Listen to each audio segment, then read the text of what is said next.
dardaarankii sheekha ugu dambeeyey sheekh maxamed xasan doctor maxamed xasan dictorna wuu ahaa sheekhna wuu ahaa dictor buu ahaayo ilaa dictor shahaadada phd-ga ah gaaray nin dhakhtar ah buu ahaa xaggan kalena nin sheekhoo caalim ah buu ahaa oo dee caalimul la dhihi kara caalim ummadeed buu ahaa weli yaroo dhallinyaro ana wuu ahaayo da'diisu sheekha ma weynayn nin da'yar buu ahaa sheekhu haddana nin cilmi bartay oo aqoon leh buu ahaa horay baynu uga soo sheekaynay businessman ah shacabka wax badan ku soo kordhiyay ayuu ahaa sheekha waxyaabaha laga sheekeeyey qabrigiisa markii aaskiisu dhacay waxaa ka mid ahayd dadkii jamaacada ahaa nin ka mid ah oo weyn aniga ma aqoonin baa wuxuu ka sheekeynayay aniga iyo sheekhu waxaanu wiigan gudihiisa ku ballansanayn inaannu wada aadno maka inaan soo wada cumraysanno oo maka isugu nimaadno oonu halkaa ku sheekaysanno oonu soo wada cibaadaysanno oon cumrada soo wada gudanno oon dembiga iska soo dhaqno ayaan ku ballansanayn buu yidhi sheekhu macnaa erayadu isticmaalayey qayb ka mida inaana isticmaalin baa laga yaabaa oon wax ku daro laakiin hadalkiibaa wuxuu xambaarsanaa qofku markuu cumro aadaya ee kacbada uu aadaya dembiga unbuu rabaa inuu iska soo dhaqo marka oo markaad meeshaa tagto dembigii waa kaa soo dhaqmaya wixii gef kaa dhacay ayaa kaa soo dhacaya marka ballantaas ayaa noo taalay buli sheekh wiiggii ay ballansanaayeen inay maka ku kulmaan buu wuxuu kula kulmay qabrigiisii inuu aaskiisii ka soo qayb galo ballankoodiina halkii ku sheego isagii laftiisa u suura geli weyda inuu aado mako li'anna xilligiiba sheekha geeridiisii ayaa ka soo hormartay nebigeennu waa meeshuu lahaa naftiinna waxay ku sugan tahay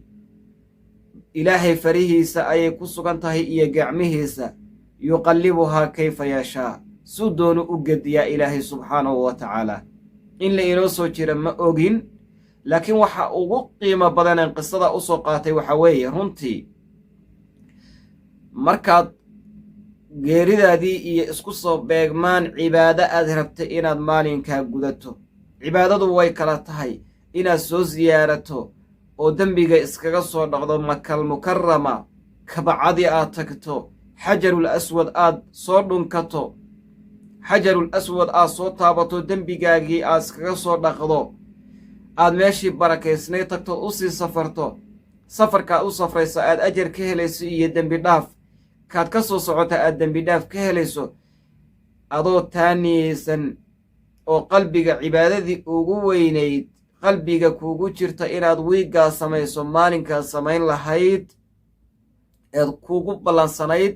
eed gudan lahayd maalinkii inay geeridaadii ku soo hagaagto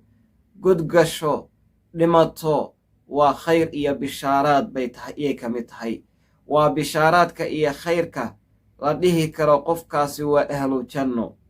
qof fiican buu ahaa qof ahlu khayr ah buu ahaa waxaa kale oo la mid ahayd midaynu hadda ku soo sheegnay hadda ka hor soo sheegnay oo janaasadaadu inay 40 qof iyo ka badan noqoto sida nebi maxamed inoo sheegay waxay ka mid tahay qofkaasi inuu ahlu janno yahay calaamadaha lagu garanayo waxaa ka mid a calaamadaha inaad ahlu janno tahay lagu garanayo inay ummaddii intay communitiga ahayd ee aad ka tirsanayd ee muslimiinta intay meel isugu imaadaan inay iswada cafiyaan inay qalbiga isu waasiciyaan inay xiqdigii iyo waxay isu hayeen oo dhan meesha ka saaraan inay midoobaan daliil waxay u tahay inaad tahay qof ahlu khayr ah jannana ilaahay uu ku siin haddaad qof ahlu khayr ah tahayna jannada ilaahayna waad heli taasay daliil u tahay lama arag runtii intaan anigu caqli yeeshay ama dadka waaweyn ay kaaga warramayaan ee welibana ku noolaa carriyada maraykanka iyo waddamada dibadda ah macnaa aas iyo qof geeridiisu dhacday oy ummaddu sidaa ugu midowdo oy sidaa ugu duceeyaan oy sidaa ugu ooyaan oo sidaa qalbiga uga ooyaan macnaha dhawaaq maaha oohintu qalbigoodu uu murugoodo lama arag hadda ka hor waxay noqotay arrin ugub ah oo ka cusub taa waxay ku tusinaysaa inuu ahaa qofkani ama sheekhani inuu ahaa mideeye inuu ahaa mukhlis markuu adduunka joogay camalkuu qabanayay imaamnimadkii uu u hayay ummadda soomaaliyeed iyo ummadda muslimiinta ah uu u hayay inuu daacad ka ahaa shaqadii uu ummadda u hayay iyo khidmadii ummadda uu u hayay inuu daacad ka ahaa inuu ahaa nin aan khayaamo ku samaynin communitigiisa iyo muslimiinta uu u yahay qaa'idka iyo hoggaamiyaha uu u ahaa bay daliil ugu tahay xaggan kalena inuu ahaa nin saalixa ah oo ilaahay raalli ka yahay baa laga qaadanayaa kullu daalika waa mubashiraad iyo tafaa'ulaad xasana iyo calaamado aan ka dugsan karna inuu qof wanaagsan ahaa walaa nusakii cala allaahi axada qofna ma dahirayno ilaahay agtiisa iyo ilaahay hortiisa ilaahay baa naga og wuxuu yahay laakiin calaamadihii nebi maxamed noo sheegay calaamadihii diinteennu ina bartay qofka wanaagsan in lagu garto ayaa calaamado ka mid ahoo fara badan baa ku kulmay ilaahay waxaan ka baryanaynaa inteenna kale ee maanta adduunka ku nool oon garanaynin xilliga loo iman doono oo qof walba waddada uu ku soo jiro ilaahay waxaan ka baryaynaa sidaa digtoorka sheekheenna caalimkeenna doctor maxamed xasan ay ummaddu ugu midowday inuu qubuurteenna iyo aaskeenna ilaahay ummadda ugu mideeyo inay janaasadeenna ummad badani ka soo qayb gasho dad badan inay janaasadeenna imaadaan ayaan ilaahay ka baryaynaa waa arrin aad u qiimo badan waa arrin ilaahay laga baryado kullu nafsin daa'iqatu lmowt mid kastoo inaga mid ahoo naf bini aadan ah way dhiman iyo tu xayawaanba way dhiman oo adduunkan way ka tegi laakiin waxa lagu kala tegay baa waxay tahay camalka saalixa ah iyo in janaasadu waa duce janaasadaada ummaddu ay ku midowdo oo laga soo wada qayb galo ayaa shay qaali ah shay aan la wada heli karin ah runtii xaqiiqatan xilligan aan idinla hadlayo bishan aan hadda ku jirno 2 wiig ka hor waxaa aniga iga geeriyootay geeri ah aan raba inaan mar insha allah ka hadlo oon ummaddana uga codsado inay u soo duceeyaan ducadooda waa loo aqbali insha allah hooyaday macaan oo ifka gudihiisa kaga tagtay aniga idinla hadlaya iyo aniga gabar walaashay ah oo iga weyn runtii geeri waxay igu ahayd aanan filanaynin oonan xilligaas sugaynin inay igu dhacdo oo degdeg ah aad baan uga murugooday aad bay ii xanuunjisay aniga oo ilaahay diintiisa iyo qaabku ilaahay ugu talagalay aan ka gudbaynin laakiin waan la ilmeeyey waan la xanuunsaday laxaw badan bay igu beertay hooyo aan aad u jeclaabay ahayd hooyo waxay ahayd aan taladeediiyo ducadeeda ku noolaabay ahayd ilaahay subxaanahu wa tacaala fadligiisa hooyada aana filanayn bay ahayd maanta inay geerideedu soo degdegayso laakiin ilaahay qof kasta wakhtigu ugu talagalay buu dhimanayaa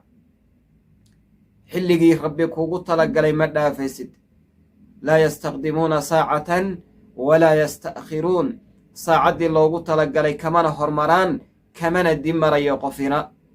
marka caafimaad kastood qabto ha isku hadlaynin hooyaday way caafimaad qabtay muddooyin waan wada hadlaynay way ii ducaynaysay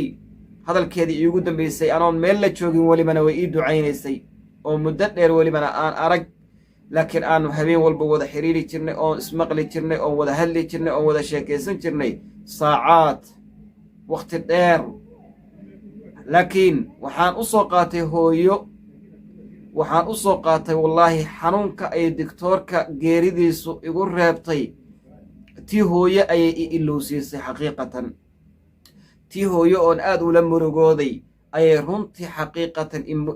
ayay i ilowsiisay geerida digtoorku li'anna geerida digtoorka ummadoo dhan bay ku dhacday meel kastoo caalamka la jooga ayay ku dhacday waxay ahayd haddana qaab waxay u dhacday hadduu qofku caadi u dhinto sida hooyo oo kale hooyo macaan oo kale sideedii oo kale hadduu u dhinto oo tii ilaahay intay ku timaado oo caadi u dhinto waa la sabri lahaa haddana waan sabraynaa laakiin waxaa ku dhacay gacanka xaq daran ayaa heshay marka ilaahay baan uga baryaynaa insha allah waxaan idinka codsan doonaa insha allah inaad hooyo iila soo ducaysaan qabrigeedii iyo aaskeedii inaan ayadana ka hadlo oo duco hooyo u soo marisaan halkaa oo ducadiinna meel kastoo joogtaan sida aad doctoorka ugu ducaynaysaan inaad hooyana ugu soo ducaysaan insha allah waan ka hadli doonaa hadduu rabbi idmo insha allah hadduu ilaah yidhaahdo